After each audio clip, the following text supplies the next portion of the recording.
बहुत समय पहले की बात है। सलीमपुर गांव के आखिरी छोर पर बना वो कच्चा मकान, जिसके घर के सामने एक पुराना पेड़ था, सलीम का बसेरा था।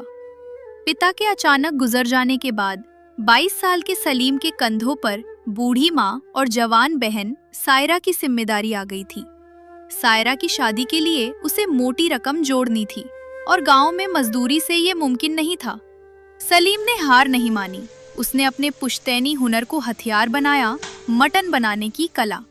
उसने एक छोटा सा ठेला तैयार किया और उस पर बड़े अक्षरों में लिखवाया, सलीम मटन चुस्ता वाला।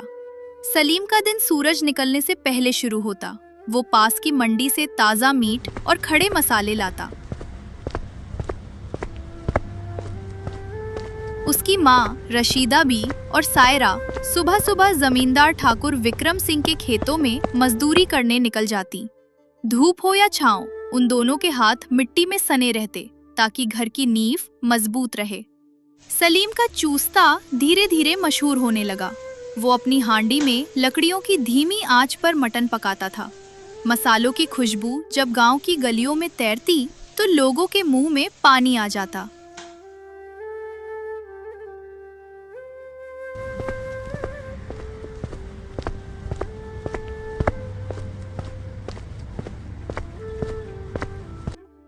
ओए सलीम मियाँ, आज क्या खास खिला रहे हो? खुशबू तो ऐसी है कि नाक के रास्ते कलेजे में उतर रही है। काका, आज मटन चूस्ता में खास जावित्री और जायफल का तड़का लगाया है। अम्मी ने सुबह खुद मसाले कूटे थे।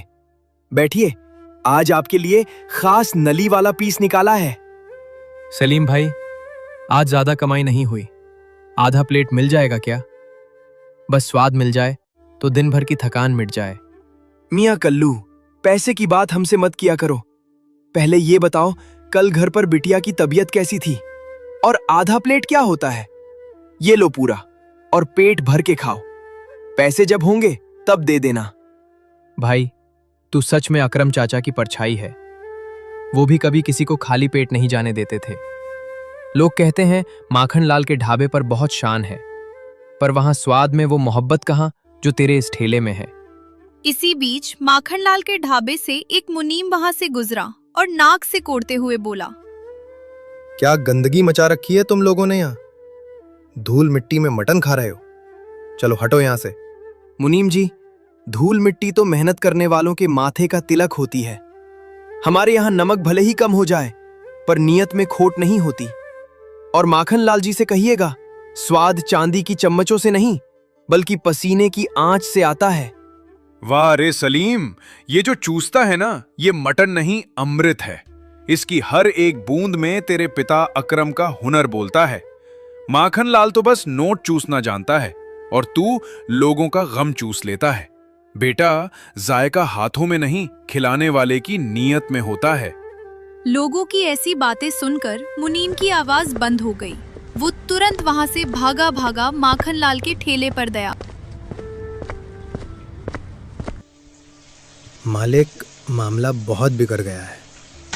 वो सलीम, वो सिर्फ मटन नहीं बेच रहा, वो तो जादू कर रहा है। पूरे गांव के मजदूर, किसान, यहाँ तक कि पटवारी का साला भी वहीं बैठा था। सब उसे गरीबों का मसीहा कह रहे थे। मसीहा? वो कल का छोकरा मसीहा बनेगा? जिसके बाप के पास कफन के पैसे नहीं थे, वो आज मेरा मुकाबला करेगा। मालिक, बात सिर्फ खाने की नहीं है। लोग कह रहे थे कि माखन लाल के ढाबे पर इंसानियत नहीं है, वहां सिर्फ जेब काटी जाती है। वो कल्लू रिक्शा वाला तो सीना ठोक कर कह रहा था कि माखन लाल सिर्फ नोट चूसना जानता है और सलीम लोगों का गम चूस लेता है। गांव वाले उसे अकरम की रूह बता रहे हैं। माखनलाल की आंखों में खून उतर आया। अकरम नाम सुनते ही उसे पुरानी जलन याद आ गई। अकरम? वही अकरम ना, जिसने 20 साल पहले मेरी नाक में दम कर रखा था। साला मेरा मुकाबला करते करते कब्र में पहुंच गया, लेकिन उसकी हेकड़ी नहीं गई थी। अब उसका ये पिल्ला मेरे साम्राज्य को चुनौती देगा। मालिक, लोग वहां ज्यादा इसलिए जाते हैं क्योंकि वहां इज्जत मिलती है। वो सलीम किसी से पैसे भी नहीं मांगता, कहता है जब होंगे तब दे देना। ये सब देखकर गांव वाले उसके दीवाने हो रहे हैं। अगर ऐसा ही रहा तो हमारे ढाबे के चूल्हे में राख जम जाएगी। मसीहा बनेगा, गरीबों का पेट भरेगा। अब देखो, सलीम की नानी याद ना दिला दी तो मेरा नाम भी माखनलाल नहीं। अकरम तो शरीफ था, इसलिए जल्दी चला गया। ये सलीम अभी जवान है, इसके खून में गर्मी है। इस गर्मी को मैं बर्फ जैसा ठंडा कर दूंगा। पर मालिक, आप करेंगे क्या? पूरा गांव उसके साथ खड़ा है। गांव वाले, ये मजदूर, ये भेड़े हैं मुनीम, भेड़े। जिधर हांक दोगे उधर चली जाएंगी। अगर सलीम का मटन ही उसकी ताकत है तो मैं इसी ताकत को उसका काल बनाऊंगा।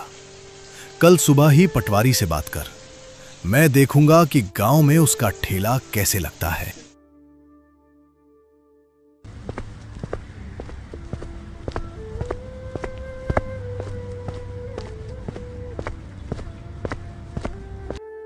समीम भाई सलाम। आज जरा जल्दी में हूं। आज मटन के कुछ खास पीस देना, और हाँ, बिल्कुल ताजा और जवान बकरे का मांस निकालना। आज कुछ बड़े सरकारी बाबू भी आने वाले हैं। अरे आओ सलीम मियां, तुम्हारे लिए तो मैं रात भर जाग कर ताजा माल तैयार करवाता हूं। ये देखो, अभी आधे घंटे पहले ही कटा है, एकदम लाल, सुर्ख और नर्म। समीम ने वही कल वाला बासी मांस निकालकर काउंटर पर रख दिया। ऊपर से उसने थोड़ा ताजा खून छिड़क दिया ताकि वो देखने में ताजा लगे। समीम भाई, आज ये थोड़ा अलग क्यों लग रहा है? वो चमक नहीं दिख रही जो रोज होती है। अरे मियां, तुम भी शक कर रहे हो? सुबह की ओस पड़ी है ना, इसलिए थोड़ा ठंडा लग रहा होगा। अकरम चाचा के वक्त से हमारा तुम्हारा नाता है, क्या मैं तुमसे झूठ बोलूंगा? ले जाओ, आज का चूसता लोग उंगलियां चाटते रह जाएंगे। सलीम ने भरोसा कर लिया। उसने भारी मन से पैसे चुकाए और मांस को लेकर घर आने लगा। उसे नहीं पता था कि ये मांस नहीं बल्कि माखनलाल की साजिश की पहली सीढ़ी थी। घर पहुंचते ही सलीम ने अपनी माँ और सायरा के साथ मिलकर तैयारी शुरू की। आग जलाई गई, मसाले पीसे गए, लेकिन जैसे ही वो मांस हांडी में गया, सलीम की नाक ने कुछ अजीब महसूस किया। अम्मी, आज मसालों की महक वैसी नहीं उठ रही जैसी रोज उठती है। कुछ अजीब सी गंध आ रही है। बेटा, शायद लकड़ी गीली होगी या फिर बकरा चरागाह का नहीं होगा। तू घबरा मत, ऊपर वाले का नाम ले और अदरक लहसुन का पेस्ट थोड़ा ज्यादा डाल दे, सब ठीक हो जाएगा। पर अम्मी, आज मुझे कुछ अजीब सा लग रहा है। शायद मुझे जुकाम है, इसलिए महक समझ नहीं पा रहा हूँ। ज्यादा परेशान मत हो बेटा, सब ठीक है। जल्दी बना, मुझे खेत जाना है, टाइम नहीं है मेरे पास। सलीम ने मेहनत तो दुगनी की, लेकिन उसके दिल में एक अनजान डर बैठ गया था। वो नहीं जानता था कि समीम कसाई को माखनलाल ने रात में ही बुलाकर भारी रकम दी थी ताकि वो सलीम को घटिया माल दे। सलीम अपना ठेला गांव के चौपाल पर लगा देता है। थोड़ी देर तो कोई भी नहीं आता है और फिर जैसे ही लोगों को उसकी महक पड़ती है, वे तुरंत घर से निकल पड़ते हैं और फिर सलीम के ठेले पर पहुंच जाते हैं। सलीम बेटा, आज तो बड़ी देर लगा दी, जल्दी निकाल वो अपना चूस्ता, आज बहुत भूख लगी है। सलीम ने काका की प्लेट लगाई और पास में खड़ा मुनीम मन ही मन खुश हो रहा था। अब आएगा मजा। आज गरीबों का ये मसीहा अस्पताल के चक्कर काटेगा। थू, सलीम, ये क्या खिला दिया आज? ये मांस तो करवा लग रहा है और इसमें से अजीब सी महक आ रही है। क्या तू भी अब माखनलाल के रास्ते पर चल पड़ा? बासी माल खिलाएगा हमें? सलीम बेटा, ये उम्मीद नहीं थी तुमसे। हम तो तुम्हें अपना समझते थे, पर तुमने तो हमारी सेहत के साथ खिलवाड़ कर दिया। देखा, देख लिया गांव वालों। मैं कल भी कह रहा था कि ये छोकरा तुम्हें जहर परोस रहा है। तुम लोग इसे मसीहा समझ रहे थे, लेकिन ये तो आस्तीन का सांप निकला। माखनलाल जी के ढाबे पर भले ही दाम थोड़े ज्यादा हों, पर वहां कम से कम तुम्हारी जान से खिलवाड़ तो नहीं होता। हाँ, मुनीम जी सही कह रहे हैं। अरे भाइयों, ये तो होना ही था। जिसके बाप के पास ढंग की दुकान चलाने की औकात नहीं थी, वो तुम्हें क्या खिलाएगा? ये सलीम तो चाहता ही यही है कि तुम लोग बीमार पड़ो, ताकि इसका खर्चा कम हो और इसकी जेब भरे। ये देशी मटन चूसता नहीं, ये तो मौत का सामान है। अकरम भी ऐसा ही रहा होगा, ऊपर से शरीफ और अंदर से चोर। अकरम का नाम सुनते ही सलीम के सब्र का बांध टूट गया। मुनीम जी, मेरे बाप का नाम बीच में मत लाइए। मुझसे गलती हुई है, मैं मानता हूं। मैंने समीम कसाई पर भरोसा किया और उसने मुझे धोखा दिया, पर मेरी नीयत में खोट नहीं है। नीयत की बात तू करेगा? अबे जब पेट खराब होता है ना, तो नीयत काम नहीं आती, हकीम की दवा काम आती है। गांव वालों, क्या देख रहे हो? आज इसने तुम्हें बासी मांस खिलाया है, कल ये तुम्हें मरे हुए जानवर खिलाएगा। तोड़ दो इसका ये झूठा मसीहागिरी का अड्डा। गांव वालों, मैं जानता हूं आज आप मुझसे नाराज हैं और आपका नाराज होना जायज भी है, लेकिन सलीम ने कभी बेईमानी नहीं की। मुझे धोखा दिया गया है और मैं ये साबित करके रहूंगा कि ये साजिश किसने रची है। अगर मैं गलत निकला तो ये गांव जो सजा देगा मुझे मंजूर होगी, लेकिन अगर मैं सही निकला तो याद रखना, ये ठेला फिर से सजेगा और उस दिन सबको मुफ्त में चूसता खिलाऊंगा। बड़ी बड़ी बातें करने से सच नहीं बदलता सलीम। सबूत ला, सबूत। सबूत भी आएगा मुनीम जी, और वो सबूत आपके ही पाले हुए लोग देंगे। मैं आज इसी वक्त समीम कसाई की दुकान पर जा रहा हूं। जिसके पेट में दर्द है वो मेरे साथ चले। देखते हैं समीम की आंखों में मेरे सवालों का क्या जवाब है। अरे रुकिए, कहां जा रहे हैं आप लोग? इस कल के शक तरेंगे। वो समीम भाई पर साल से आपके बाप दादाओं को मांस दे रहा है। सलीम, शर्म नहीं आती तुझे? अपनी गलती छिपाने के लिए उस बूढ़े कसाई को बलि का बकरा बना रहा है, जिसने तेरे बाप अकरम को उस वक्त सहारा दिया था जब उसके पास फूटी कौड़ी नहीं थी। सोचो गांव वालों, गद्दार कौन है? वो समीम जो बरसों से ईमानदारी की दुकान चला रहा है, या ये सलीम जिसकी तरक्की का भूत इसके सिर पर चढ़ गया है और अब ज्यादा पैसे कमाने के चक्कर में बासी माल बेच रहा है। जब खुद की चोरी पकड़ी गई तो दूसरों पर कीचड़ उछाल रहा है। मुनीम जी, अगर समीम भाई पाक साफ है तो आप उन्हें बचाने के लिए इतना क्यों छटपटा रहे हैं? चलिए ना साथ, दूध का दूध और पानी का पानी हो जाएगा। मैं क्यों जाऊं? मेरी क्या जरूरत है? मुझे माखन लाल जी के ढाबे पर बहुत काम है। मैं तो बस आप लोगों का भला चाह रहा था कि इस झूठे के चक्कर में पड़कर किसी शरीफ आदमी की बेइज्जती मत करो। मैं तो जा रहा हूं यहां से, तुम लोग जानो और ये गद्दार सलीम जाने। लेकिन याद रखना, इसके हाथ का जहर खाओगे तो अपनी मौत के जिम्मेदार खुद मुनीम होगे। इतना बोलकर वहां से चला जाता है और फिर गांव वाले भी गुस्से में अपने घर जाने लगते हैं।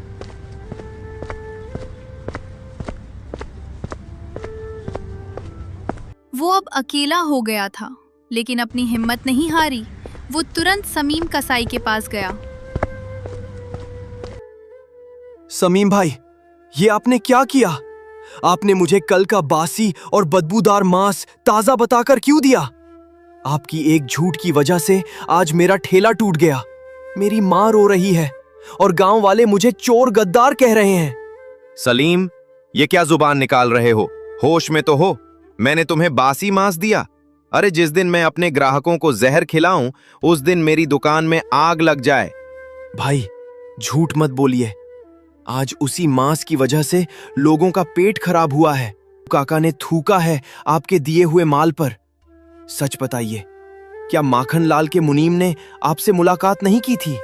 सलीम, मैं अपनी इस रोजी रोटी की कसम खाता हूं, ये मेरी दुकान मेरी इबादतगाह है।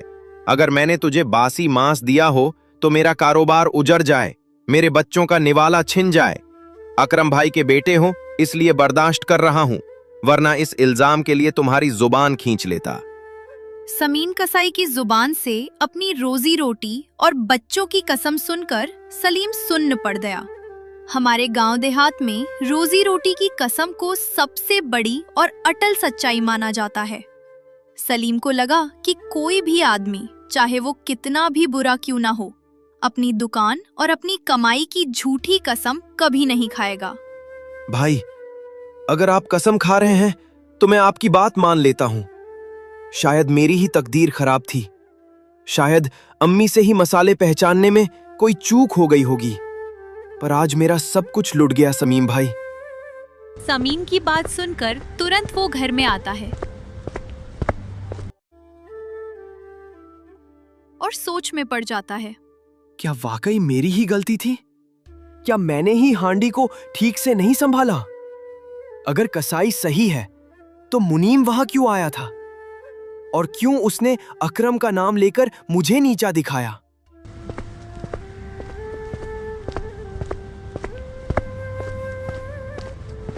सलीम बेटा, तू आ गया? इतनी देर कर दी। और ये तेरे कपड़ों का क्या हाल है? सायरा कह रही थी कि आज ठेले पर कुछ बखेरा हुआ है। क्या बात है बेटा? तूने कुछ खाया? सलीम ने कोई जवाब नहीं दिया। वो बस शून्य में ताकता रहा। उसके सीने में एक अजीब सी घुटन थी। वो अपनी माँ को कैसे बताता कि जिसे उसने अपना उस्ताद और चाचा माना, उसी समीम ने आज अपनी रोजी रोटी की झूठी कसम खाकर उसकी पीठ में छुरा घोंप दिया है। बोल ना बेटा, चुप क्यों है? क्या किसी ने कुछ कहा? वो माखन लाल के लोग फिर परेशान कर रहे हैं क्या? देख, तू घबरा मत, हम कल फिर से मेहनत करेंगे। कुछ नहीं अम्मी, बस आज थक गया हूँ, बहुत थक गया हूँ। थक गया है या हार गया है? अकरम का बेटा कभी हारता नहीं है। बता मुझे, क्या बात है? आज लोगों ने तेरे खाने की बुराई की? अरे स्वाद तो हाथ की सफाई है। आज नहीं तो कल फिर लौट आएगा। तू इतना परेशान क्यों है? अम्मी, कुछ नहीं हुआ है। आप बेकार में परेशान हो रही हैं। बस आज अब्बू की बहुत याद आ रही है। मन कर रहा है उनके सीने से लगकर सो जाऊं। अरे पागल, तेरे अब्बू कहीं गए थोड़े ही हैं। वो तेरी मेहनत में हैं, तेरी ईमानदारी में हैं। आज अगर वो होते तो तुझे इस तरह टूटते देख बहुत दुखी होते। अम्मी, आप सो जाओ, सायरा को भी सुला दो। मैं बस थोड़ी देर यहाँ बैठना चाहता हूँ। मुझे कुछ नहीं चाहिए, बस थोड़ी शांति चाहिए। बिना खाए सोएगा? देख, मैंने तेरे लिए सूखी रोटी और थोड़ा सालन रखा है। नहीं अम्मी, भूख मर गई है। आप बस जाकर सो जाओ, मैं ठीक हूँ, कसम से। और उधर माखन लाल और मुनीम आपस में बातें कर रहे थे। क्यों मुनीम, कैसा रहा आज का नजारा? सुना है सलीम के ठेले पर आज पत्थर बरसे हैं। गांव वाले जो उसे सिर पर बिठाते थे, आज उसी के खून के प्यासे हो रहे थे। अरे हुजूर, पत्थर क्या, लोगों का तो बस चलता तो उसे नाली में फेंक देते। वो नजारा देखने लायक था मालिक। सलीम का वो चेहरा, जैसे काटो तो खून नहीं। अकरम का नाम तो ऐसा मिट्टी में मिला है कि अब 7 पुश्तों तक कोई देशी मटन का नाम नहीं लेगा सलीमपुर में। बहुत अच्छे, यही तो मैं चाहता था। अकरम ने अपनी ईमानदारी से मेरी साख बिगाड़ी थी और उसके बेटे ने अपनी कामयाबी से मेरी नींद हराम कर रखी थी। आज मुझे सालों बाद चैन की नींद आएगी। आज मेरा ढाबा फिर से शाही कहलाएगा। सुन मुनीम, वो समीम कसाई, उसने काम तो जोखिम का किया है। सलीम उसका पुराना ग्राहक था, लेकिन उसने पैसे के लालच में उसे बासी माल थमा दिया। ऊपर से सुना है कि उसने अपनी रोजी रोटी की झूठी कसम भी खा ली। हुजूर, उसने तो ऐसी कसम खाई कि सलीम का कलेजा ही कांप गया। बेचारा सलीम उल्टे पैर लौट आया। समीम ने तो गजब की अदाकारी की है। अदाकारी नहीं मुनीम, ये भूख और खौफ का खेल है। पर खैर, उसने हमारा काम आसान कर दिया। ये ले 5000 की गड्डी और अभी जाकर उसे दे आ। उससे कहना कि ये उसकी झूठी कसम का इनाम है। और सुन, उसे ताकीद कर देना कि अगर उसकी जुबान से एक शब्द भी बाहर निकला तो उसकी दुकान में आग लगाने में मुझे एक पल नहीं लगेगा। जी मालिक, अभी जाता हूं। वो तो वैसे ही डरा हुआ है, आपकी परछाई से भी कांपता है। जा और उससे कहना कि कल सुबह वो दुकान न खोले। बस खोले तो मुझे माल दे बस। कहीं सलीम दोबारा वहां ना पहुंच जाए। उसे गांव से कुछ दिनों के लिए बाहर भेज दे। मैं नहीं चाहता कि इस जीत में कोई भी कमी रह जाए। मुनीम तुरंत पैसे लेकर घर से निकल जाता है। उसके मन में डर समाया रहता है। वो दबे पांव से समीम की दुकान की तरफ जा रहा था कि तभी हरिया काका की निगाह उस पर पड़ जाती है। फिर वो तुरंत मुनीम के पीछे पड़ जाता है।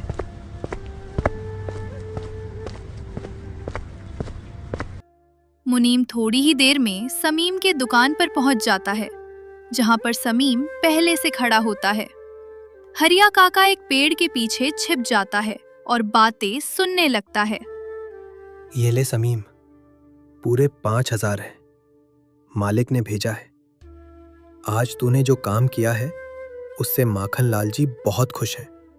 मुनीम जी, पैसे तो ठीक हैं, पर आज जो मैंने किया है वो गलत हुआ। अकरम का बेटा मुझ पर कितना भरोसा करता था। मैंने अपनी रोजी रोटी की झूठी कसम खा ली। मेरा दिल बैठा जा रहा है। अबे ओ, अब ये शराफत का चोला मत ओढ़। पैसे लेते वक्त तो दिल नहीं बैठा तेरा। सुन, ये पैसे तेरी उसी झूठी कसम की कीमत है। माखन लाल जी ने साफ कहा है, अपनी जुबान बंद रखना। अगर किसी को भनक भी लगी कि मांस बासी था और हमने तुझे पैसे दिए थे, तो याद रखना, ये दुकान तो क्या, ये गांव भी तेरे लिए छोटा पड़ जाएगा। नहीं नहीं मुनीम जी, मैं किसी को कुछ नहीं बताऊंगा। पर वो सलीम, वो बहुत जिद्दी है। अरे वो खाक जिद्दी है। आज की बेइज्जती के बाद वो कुएं में डूब मरेगा। और सुन, कल सुबह अपनी दुकान मत खोलना। 2-4 दिन के लिए शहर निकल जा, ताकि किसी को शक ना हो। ये मामला ठंडा पड़ते ही हम फिर से खेल खेलेंगे। धिक्कार है तुम जैसे लोगों पर। एक मासूम बच्चे का कारोबार उजाड़ने के लिए तुमने इतना बड़ा पाप किया। और समीम, तूने तो अपनी रोजी रोटी को ही बेच दिया। अरे माखन लाल, तूने तो पाप का घड़ा ही भर दिया। एक अनाथ बच्चे की रोजी रोटी छीनकर तू चैन की नींद सोएगा। अब ये हरिया तुझे चैन से बैठने नहीं देगा। इतना बोलकर हरिया काका तेज कदमों से सलीम के घर की ओर बढ़ने लगे और थोड़ी देर में उसके घर पहुंच गए।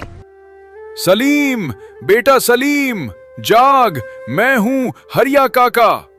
आवाज सुनकर सलीम बाहर आया। काका, आप इस वक्त? क्या बात है? सब ठीक तो है ना? सब ठीक हो जाएगा बेटा। तू जो खुद पर शक कर रहा था ना, वो शक निकाल दे। तू सही था सलीम, तू बिल्कुल सही था। काका ने सलीम को पूरा सच बता दिया। तो ये बात है, समीम भाई ने अपनी रोजी रोटी और बच्चों की झूठी कसम सिर्फ 5,000 रुपयों के लिए खा ली। और मुनीम, वो तो पहले से ही घात लगाए बैठा था। बेटा, माखन लाल को लगा कि वो तुझे तोड़ देगा। उसे लगा कि वो अकरम की विरासत को खत्म कर देगा। पर उसे ये नहीं पता कि सच्चाई को दबाया जा सकता है, मिटाया नहीं जा सकता। अब बोल, क्या करना है? तू कहे तो अभी शोर मचाकर पूरे गांव को इकट्ठा करूं? नहीं काका, अभी शोर मचाने से मुनीम और माखन लाल मुकर जाएंगे। समीम कसाई पैसे छिपा देगा और कहेगा कि आप बूढ़े हो गए हैं और आपको गलत सुनाई दिया। हमें उन्हें उनके ही जाल में फंसाना होगा। तो क्या इरादा है तेरा? काका, कल सुबह पंचायत बैठने वाली है। मुनीम ने ही सबको उकसाया था कि सलीम को गांव से निकाला जाए। आप बस वहां रहिएगा। मैं कल अपनी हांडी फिर चढ़ाऊंगा, पर इस बार मटन समीम से नहीं, बल्कि सीधे शहर की बड़ी मंडी से लाऊंगा। पर बेटा, कल तो कोई तेरे पास आएगा भी नहीं। लोग तुझे देखकर रास्ता बदल लेंगे। आएंगे काका, लोग आएंगे। भूख और सच की खुशबू सबको खींच लाती है। आप बस मेरा साथ दीजिए। अगली सुबह पंचायत होती है और फिर सलीम को एक और मौका मिल जाता है। इस बार वो बाजार से मीट लाता है, अच्छे तरीके से बनाता है और ठेला गांव में लगा देता।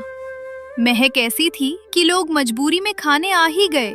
स्वाद पहले से भी ज्यादा अच्छा। लोगों को पता चल गया कि सलीम ठीक था, उसे केवल झूठे ही बदनाम किया गया था, जिसके जिम्मेदार माखन मुनीम और समीम कसाई है।